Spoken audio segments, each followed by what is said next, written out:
Hey there hunters, welcome back to the Gunners Guild. Today in Remnant 2, while we wait for the update that fixes supposedly a lot of bugs and kind of broken OP combos, we're going to be discussing another relatively off-meta build. And that's not to say that it's not powerful, because it certainly is, but it just may not be quite as nutty as something like the current state of Crescent Moon and Nightfall with HUCs. But let's not waste too much time, and we're going to start discussing the Skill Loop HUCH build. What this build does provide that other builds can't is a possibility that you can sustain your active skills for pretty much as long as you want, which is pretty sick knowing how strong some of the active skills can be. We're achieving this by using the Devoured Loop Ring. This ring provides us with a slim 1% chance to reset the cooldowns of all of our skills when you score a critical hit, with a pretty generous cooldown itself. Now you might be thinking, well, 1% is not very high, how can you rely on that? Well, the obvious answer is the answer to all builds, crit stacking. So yeah, we're going back to the old reliable and getting as much crit as possible, and more notably, as often as possible on this build. So we're going to be using automatic weapons to achieve this. In Remnant 2, automatic weapons tend to have higher crit than other weapons as well, making them excellent for crit stacking builds, and it just so happens that that's exactly what we want for a lot of little Devoured Loop procs. And while we could definitely use Nightfall, I mean, there's 9 million fucking Nightfall videos out there, so we don't need to do that, so we're going to be avoiding it. Instead though, we're going to be using the Chicago Typewriter. I really like the Typewriter more than the LMG in this setup, so I don't have to manage the heat on the LMG, and we're going to be shooting really fast, so it's something I'd just rather not have to deal with. But again, that is an option if you want. We're going to be using the Corrosive Rounds mod for this weapon for the extra crit and the corrosion bonus damage. And for the mutator, we're going to be using momentum, since we can sustain momentum pretty much all the time, and of course we just want more crits and more crit damage. We're also going to be using the SMG as our handgun, because it doesn't actually ever get enough love, and it's quite good. We're pairing this with the Overflow mod for some additional fire rate and reload speed, though you can also use this slot for supportive mods such as slows or NG walls or stuff like that. It's not a main part of our damage in a rotation, but we're going to be using it often. We're going to be adding the Twisted Wounds mutator to the SMG to apply our bleed on hits.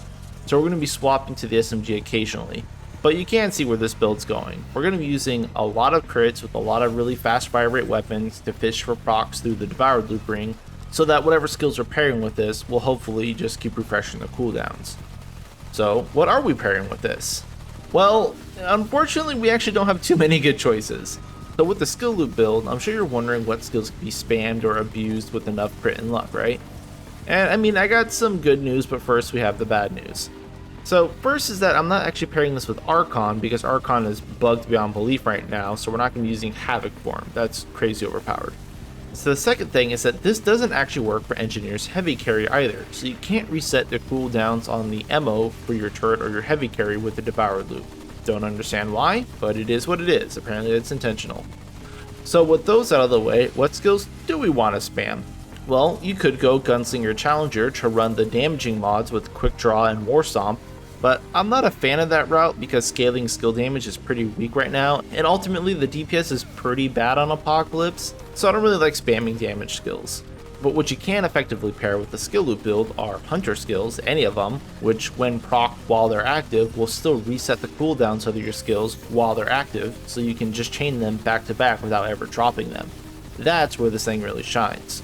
Now I like to run Hunter's Mark, since on bosses you're not going to have really high uptime on Hunter's Focus most of the time, and Hunter's Shroud is just no bueno for automatic weapons. But you can definitely run Hunter's Focus if you want, it's just not my cup of tea. You can also use Rampage on the Challenger to again always have Rampage active, which passively grants you increased fire rate, reload speed, and movement speed, and an increasing amount of damage bonus. This is what I mostly use, though I did swap to Gunslinger to sustain Bullet Storm on the Corruptor fight, since you can't deal enough damage to many faces to sustain Rampage, unfortunately.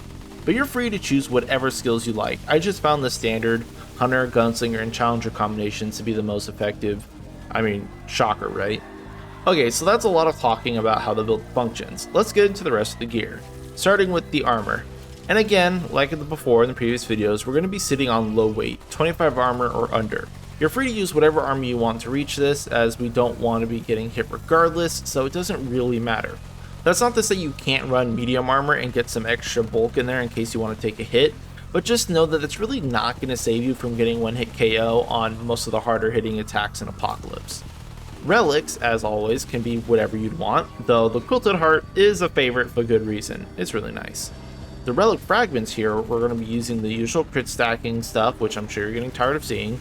We're also going to be using the fire rate fragment because that means more bullets per second and more chances at refreshing our skills. Next, let's talk about the trinkets, which again should be looking very familiar at this point. The neck is of course abrasive whetstone, hence why we're using the twisted wounds on our SMG. It's got a lot of crit, we need a lot of crit, it makes sense. You can also run Butcher's Fetish and just use melee for bosses who may be immune to bleed. Now outside of that, you can also run Nightweaver's Grudge for the 20% more crit and haste, which is nice, fire rate, reload speed. But those are the only amulets that are really going to help us rock our Devoured Loop, so those are pretty much your choices. For the rings, we have of course the mandatory ring that the whole foundation of this build is on, which is the Devoured Loop, and we've already talked about that. Now I'm also going to be using Provisioner's Ring to sustain my DPS a bit more, as we're going to need to swap to the SMG anyway to apply our bleed, so we might as well get some extra ammo for our sword weapons while we're at it. Though again, this is not mandatory, just a personal preference. The other two rings I'm using, again, should look familiar, because we're going to be using Xania's Malice for fat juicy weak spot damage, and Probability Cord for the extra bonus crit damage. You can also swap Xania's Malice for Burden of the Gambler against bosses without a weak spot. Akaria Warband is also a good option in place of Provisioner's Ring if you don't want to or don't need to use that.